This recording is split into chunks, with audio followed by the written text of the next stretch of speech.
Құрметті оқушылар, Нұр әмір арнасына қош келдіңіздер. Бүгінгі сабағымыз заманауи мақал мәтелдер.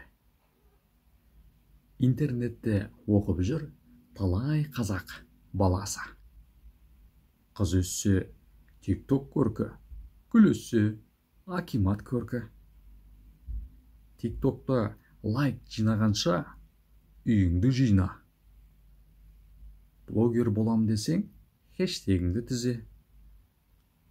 Баланың көңілі анада, ананың көңілі WhatsApp'та. Сайт жасасаң ерінбей, тояды қарның тіленбей. Блогер бала блогынан постына қарап қызын ал. Жеті өңдеп бір рет жаз. Интернеттің қадірін тариф біткенде білерсің.